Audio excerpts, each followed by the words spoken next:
are being fought between the Taliban and the resistance forces, especially in Panjshir. Is it possible that the Taliban, who may have taken Kabul, will finally hit a wall in Panjshir? Is it possible for the resistance to finally bring down the Taliban? Joining us now, Neptune Manyar, former senior advisor to the Minister of Foreign Affairs in Afghanistan, and Mursal Nurzai, Afghan activist and deputy chair, a lady in Jung Union, CSU, Germany. Also, Kshula Jadran, Afghan youth representative for the UN in 2020, will be joining us in a bit. Neptune, I want to first start by asking you, do you think it's realistically possible for the resistance forces to bring down the Taliban?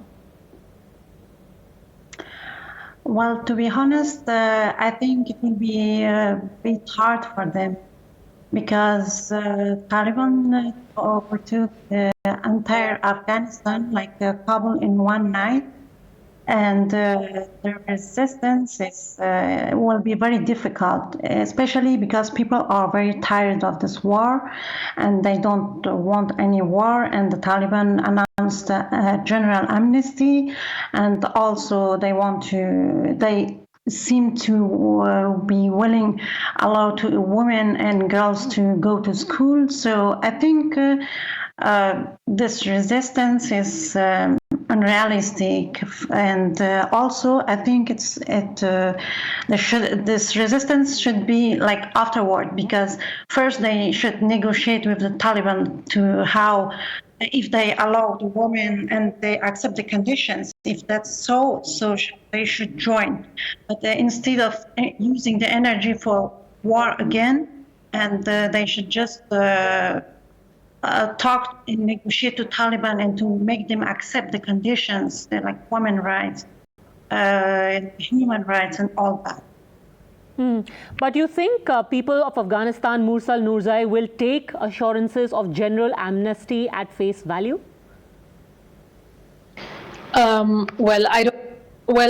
This is a very difficult situation for both for the people in Panjshir and people in Afghanistan overall, of course, facing Taliban.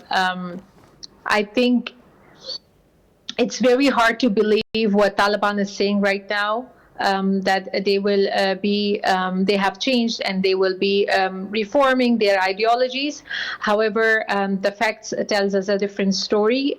We know that they have a history of violence, and this will be a very hard decision for Afghans worldwide and people of Afghanistan living in Afghanistan to accept the fact that they have changed. So, because a lot of people have lost their families, their brothers, their sisters, their mothers, women were raped and killed, children were killed. So for Afghans, it's important that the civil war doesn't start. For Afghans living in the country, it's important that their lives are saved. And therefore, as my colleague has just mentioned, it is extremely important for both sides to sit and do an agreement. And it's really shameful that we are talking about that the government should sit with a terrorist organization and do the negotiation topics. But it is now the reality, and to face the reality, we must make sure that there should not be any bloodsheds anymore. And there will be actually for this topic there will be a meeting for the which is decided to be done tomorrow on Tuesday between the G7 countries, where the UK Prime Minister has just announced that he is trying to pursue Joe Biden to extend his troops to stay longer than 31st of August, where Joe Biden is not very happy to do so. So this is a very complicated situation. Prolonging the troops in Afghanistan will definitely help for a better decision than now. And then what will happen once all the troops will be gone, once the Kabul airport will be closed? What will happen with the evacuation? Is there next civil war coming? People will die again. There are so many questions that people are asking right now, and it's so difficult to answer these questions because there's so much uncertainty. That's a very blunt and realistic assessment of what really lies ahead for Afghanistan. But let me ask you, according to what you're hearing so far, it's been a week now since the Taliban takeover. Has anything actually changed according to the amnesty that was promised? Are things even a shade better than what was happening earlier, or at least what you anticipated, Mursal? Not at all. We all live in a world of digital. We all live in a digital world where we can see the news and hear the news from one minute to the other, and we have proofs that children have died. We have proofs that women have died. We can see the reports from the airport. We can see that people are traumatized. Now, what is a change? When we are talking about a change has to be proven. What me, you, and the world knows is the history between 1996 and 2001. We know that there is a war of power. This war is nothing more than war of power. Who will run Afghanistan? Who will have the crown? This is what is happening. And what is happening in between is that the poor people, children, the women, and the human of that country is dying, and people are losing their beloved ones. So if Taliban, I'm seeing a lot of interviews now that Taliban spokesperson are giving in different channels and YouTube and other platforms. I hear them, I do not believe them. And it's not only me, it's thousands and millions of other Afghans, and not only Afghans, globally, people are not believing them. And this should be, I'm not surprised that people are not believing them, that I don't believe them, because we know that people are dying. We can see the trauma within the people, that what they are going through. People have lost their beloved ones and their families and their wealth and their houses. They have been migrated to different countries. For what reason? Taliban was the reason, right? And now we don't know whether it's Taliban only or whether there are other terrorist organizations working together with Taliban. What is the future? I saw an interview where a Taliban spokesperson is saying,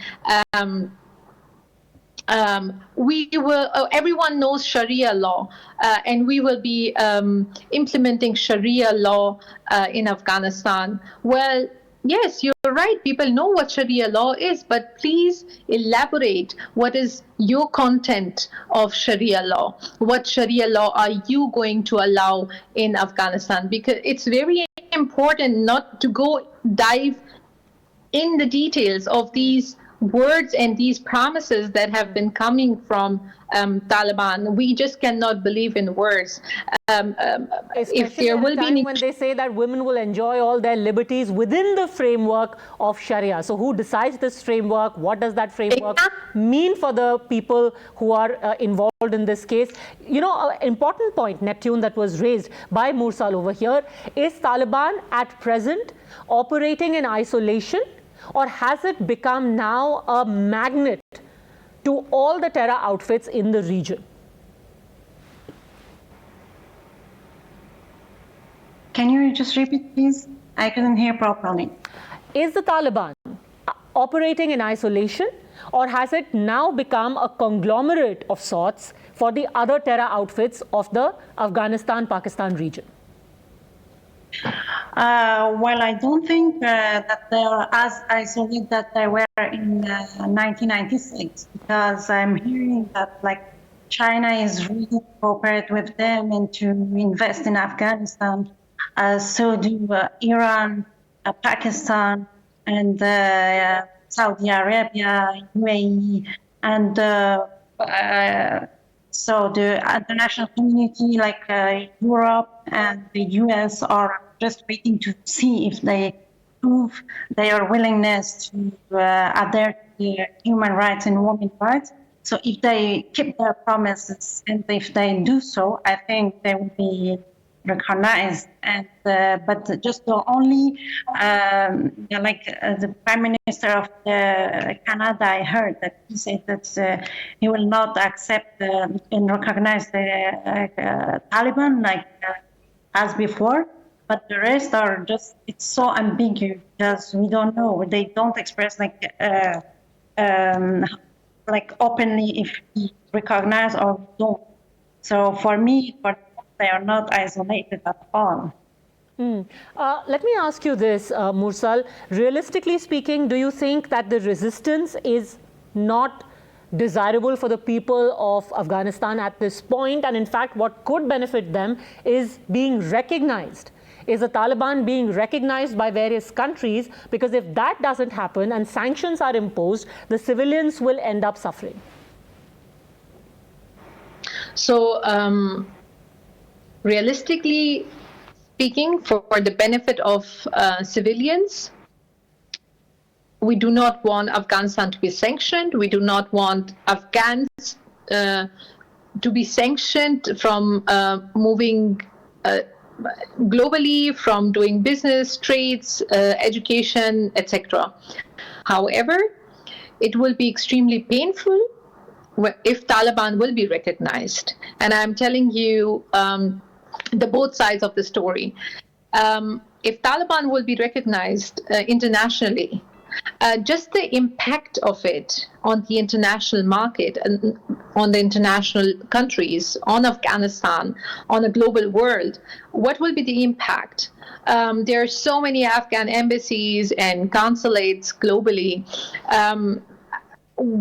Would they be run by Taliban? We will be having Taliban managers, senior persons sitting in these embassies and consulates and running those. Is there a joint kind of agreement between the government and the Taliban? If that the government will say, well, we will take care of the foreign affairs and the international matters will be. The national matters will be taken care by Taliban, and they will be recognized. So seeing Taliban getting a recognition on a global level, extremely painful, but if it will cost the civilians their lives and being sanctioned, then we have no other way than doing this. And it's just, people have so much anger and we have so much pain in the past that's been caused by Taliban, that it's extremely difficult to accept that they will get a recognition.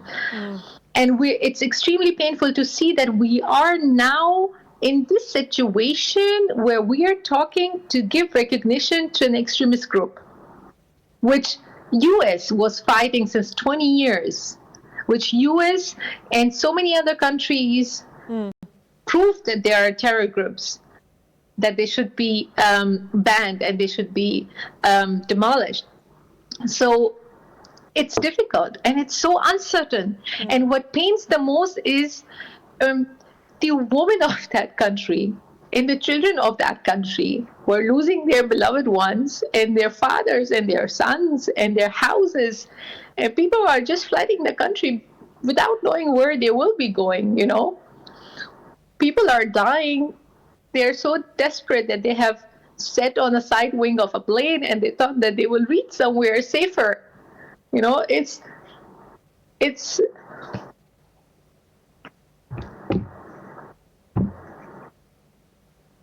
extremely difficult. It's painful because Afghans doesn't deserve this. We have always fought a fight of foreign interferences. Yes, to be honest, there is corruption and there are different matters within the country. But these fights are basically, Afghans have lost a lot and this has to stop. In any cost, this has to stop. There are so many women and girls and children who have dreams, wanted to achieve, and they were working since last 20 years on it. And now it just looks that the last 20 years was for nothing. For nothing. Choice is a very difficult one at this point, to actually prepare yourself for an endless civil war or a resistance, or make peace of sorts with the fate that seems inevitable at this point. Both ladies, thank you very much for having joined us, and one can only pray that Afghanistan sees better times that it deserves in the near future. Thanks.